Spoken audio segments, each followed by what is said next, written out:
In the Western literature tradition and within Western fiction, there seems to be a very important underlying theme that is involved in all of them.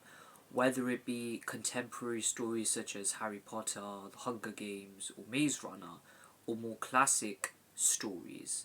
whether it be the likes of George Orwell or modern writers, they all seem to discuss in their dystopian sort of teenage stories a depersonalizing evil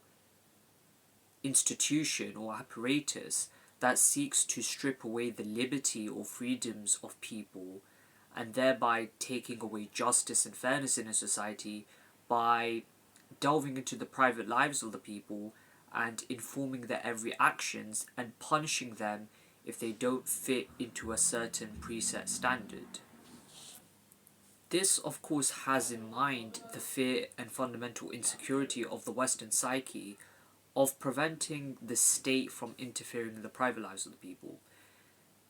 Over thousands of years, the West developed various institutions to balance out the power of the state and to prevent the state from depriving people of their basic liberties and basic freedoms. This was, of course, an organic process that took place over a very long period of time. But in the modern period, especially in the West,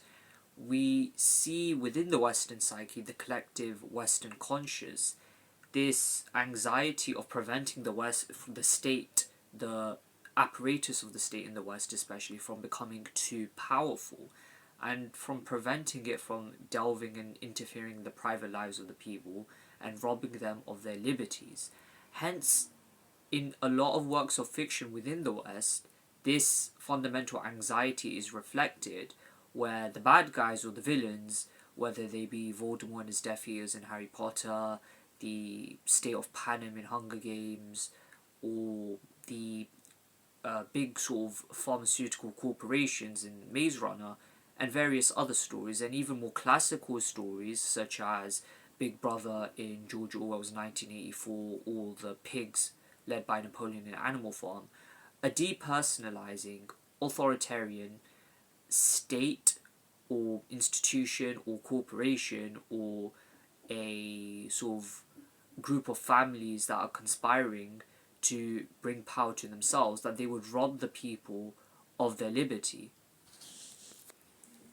It also does reflect how precarious the state of democracy and the state of the liberal state is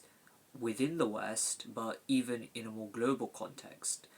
It took a very long time to get to such a liberal conclusion. It's not necessarily set in stone, and it can indeed be challenged and is being challenged in the future. Hence, with all of this in mind, the Western mind seeks, by these works of fiction, to demonstrate the virtuousness of its own liberal sort of worldview, and furthermore to describe the dangers of a authoritarian state and why it would be such an evil phenomenon.